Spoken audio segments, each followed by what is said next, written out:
Hi, my name is Sanithia Thomas, and I'm from the University of Florida, and I am presenting my research, AI for Athletes Career Development Awareness Technology, Say No to Academic Clustering. So we know at the NCAA level that education is at the forefront, and there are billions of dollars that are rewarded to students on athletic scholarships each year to attend college.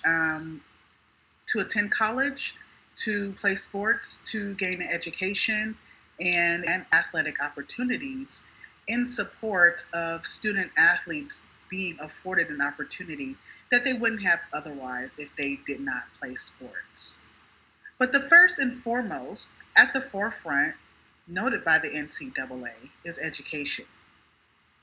And so I wanted to highlight the top 7 reasons why college is important. And we all know this. But just to reiterate, it's important because people are given an opportunity to earn more than what they would have if they would not have gone to college. They have an increased chance of better employment. They have expanded opportunities that are given to them. They are prepared for the future. They build relationships and meet new people. And then it's a personal achievement of a goal and ultimately to make a difference, to pay it back, to pay it forward. And college is such a great asset and a great platform for individuals to provide civic duty, to empower future generations, and to make a difference. Now, to drill down a little bit further, I would like to talk about why it is important to have a college major where you can thrive in. And so you see a lot of people switch their college majors throughout their journey because once they get into it, they realize maybe that's not the right fit for them. But it is very important that they find that job satisfaction. And because of that, their major can provide a great lead in into job satisfaction. And so, why is it important to have a college major? It provides direction for education. It enhances the knowledge of a specific subject or industry. It allows you to form beneficial connections with your current classmates. And it makes you eligible for job opportunities in your field. But most importantly, and the reason why one chooses a specific major is the degree of pleasure or happiness that gives you this individual accomplishment and a good feeling about the job that you're doing. And so a lot of people choose many different majors based on what they want to do, how they want to make a difference, and how they want to impact the world. On the flip side of it, if you are in a job or you work for a company or you're doing something that is not fulfilling, then you feel hopeless and you feel very frustrated, hence the picture at the bottom. And so it's really important to steer and direct your major while you're in college into something that you're very passionate about. And so that's why it is important to choose a major when something that you can thrive and really make a difference and be impactful.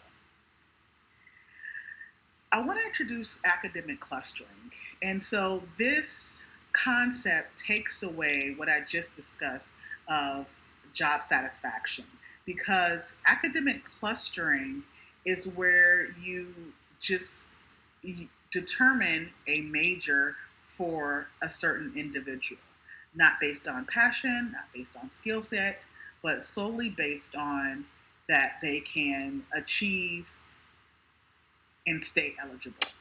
And so academic clustering happens a lot in athletics. And in fact, it happens when 25% of athletes on a team share a same major. And what it is, it's where it's a widespread degree enrollment trend that is really harmful to student athletic holistic development. And the reason why it's happening is so student athletes can remain eligible to play sport. And also, student athletes have an internal identity that's labeled an athlete student, that they are put into majors or select majors that are easy so they can remain eligible. Not necessarily basing it on what they want to do in the future or as a career, but their number one focus is to remain eligible, to play, and to compete at the level. And so we see that athletes tend to value going pro more than they value getting the diploma.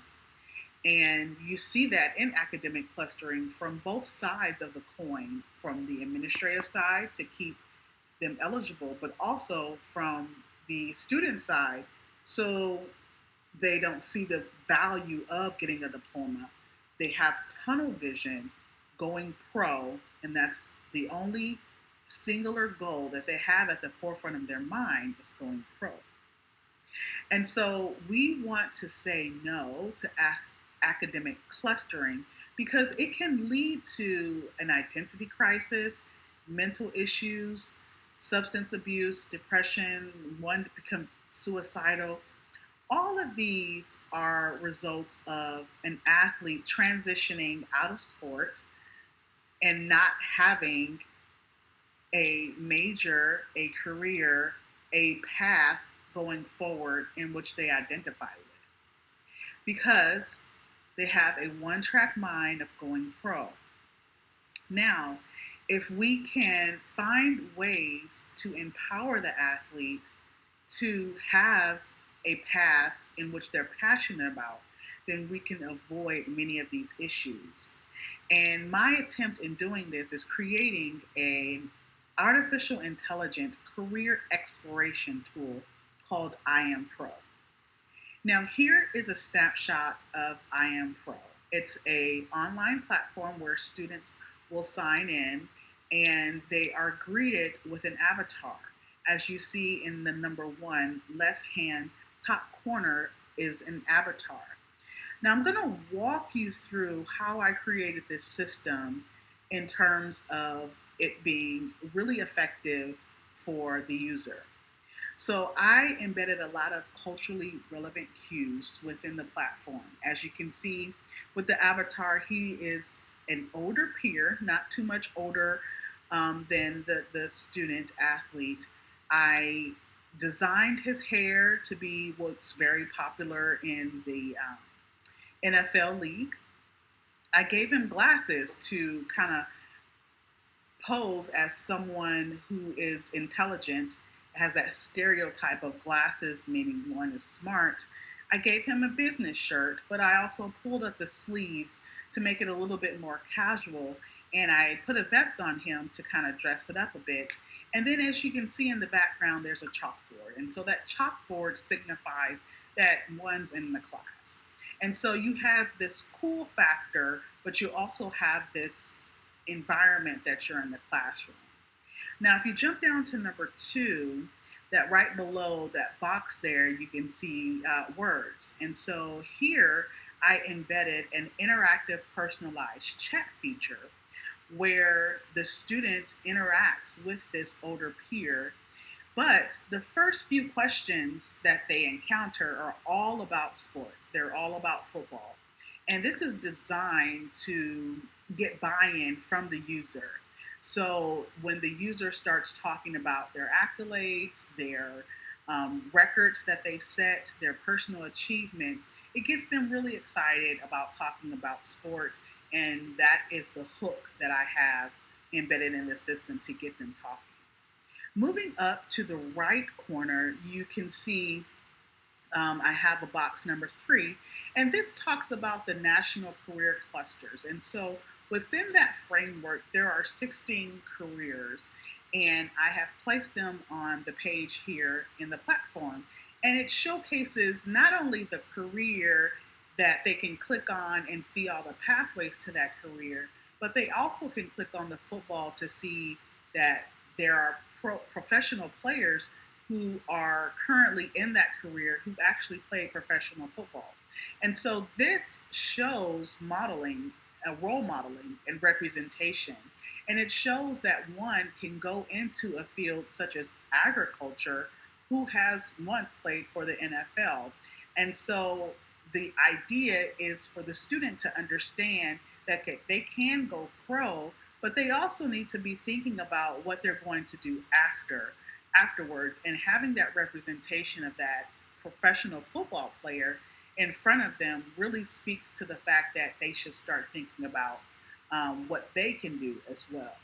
And then moving down to the lower left corner, the lower right corner, number 4, I talk about the culturally relevant cues of the footballs embedded in the system, as well as you can see the stadium in the background. So this is really relevant to the student athlete. It ropes them in and it gives them a sense of ownership in terms of them encouraging them to play football, go pro, but also encouraging them to look into other careers as well. And so I did this study, and I got some really positive results. And so, as you can see in the chart here, I did a um, mixed method approach. And for the qualitative, there are some quotes that came from the students. And so they first thought it was thought provoking. And so a student said it was good for athletes to be more confident and to think about other careers. It made you think about football and school. And one student said it just made me help me think about the future. And so my interpretive summary of that is Iron Pro challenged students to think about their future outside of playing professional football. The second code that I discovered was the system was very educational. One student said, I learned a lot that I didn't know. Another student said, it was amazing. I learned a lot about my goals for the next year and how to prepare for 7th grade. And then one other student said, it taught you a lot about what you can do after your career and stuff ends. It's a cool experience to learn what I could do after I'm done with my football career when I get older. I picked being a lawyer. And so my interpretive summary of that is students learn about educational goals and career options. And then the last category that I noticed that platform was very helpful to the students. One student said, I think the system helps people achieve their goals like football career and choosing what they want to do in college ahead of time. Another student said, it helped me like think what I want to do when I get older so I won't struggle. And then one last student said, it was like really fun and it would help a lot of people in their lives. And so my interpretive summary of that was students thought that Iron Pro was helpful in choosing a career for their life when they get older. And so I did the athletic identity measurement survey, a pre-survey, and I did a post-survey.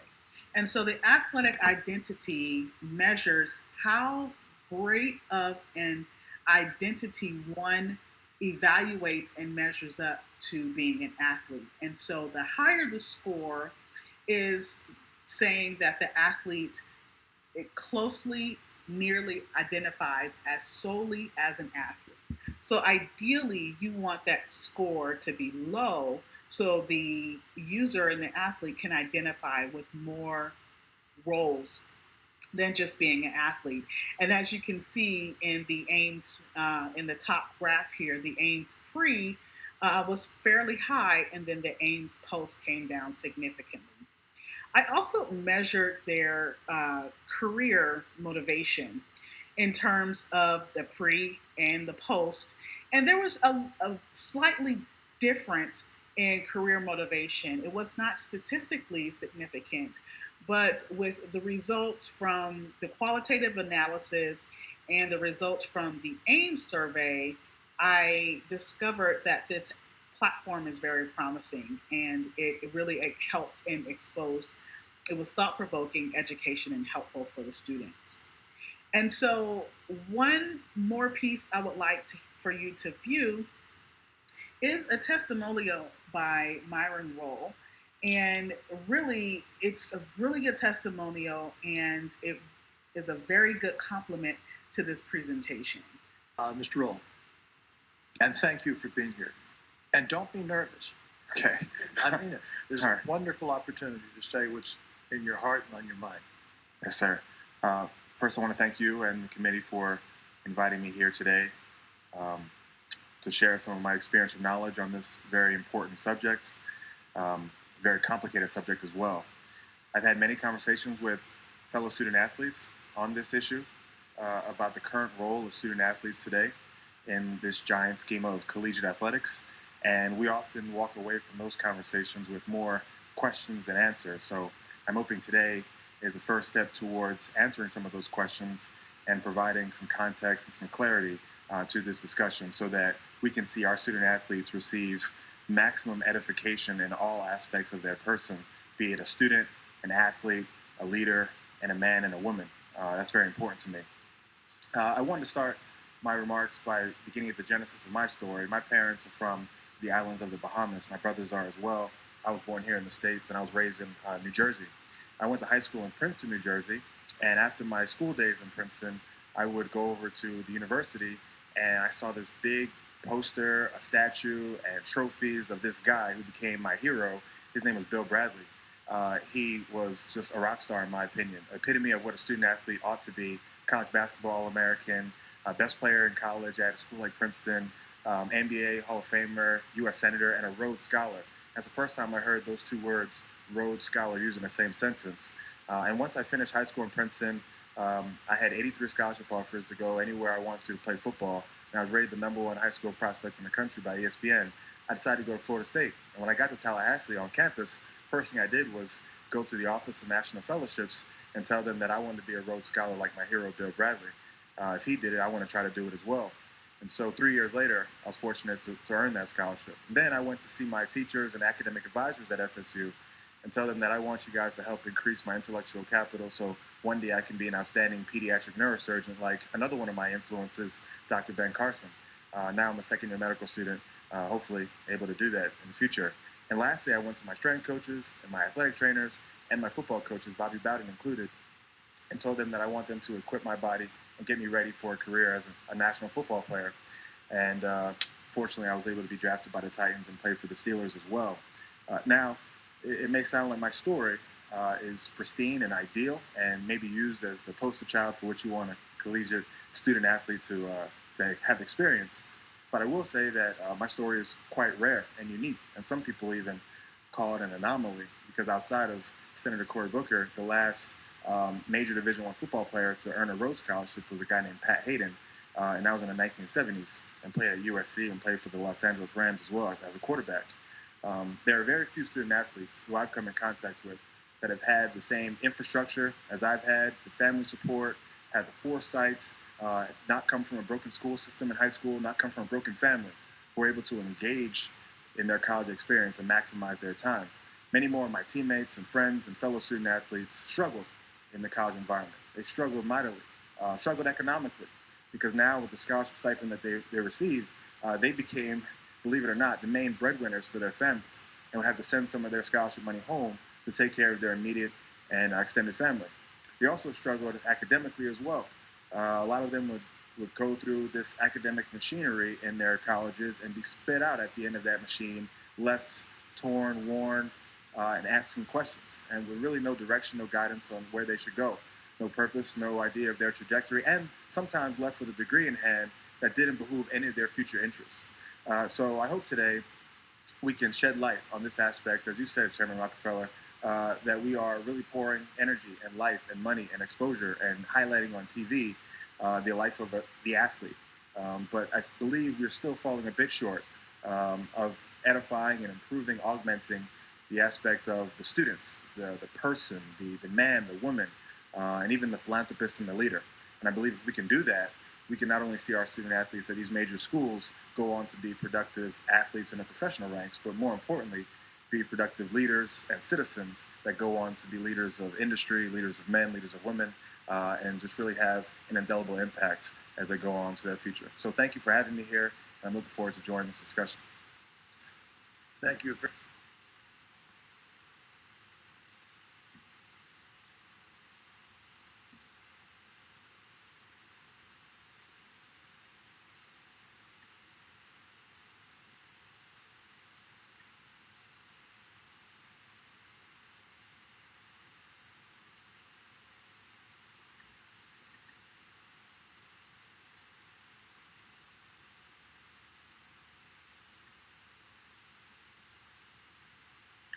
So what I'll do is I'll add that link so you can view the presentation, view the video of Myron Rolle outside of this presentation, but it's a really good 5-minute testimonial and it sums up my presentation really well.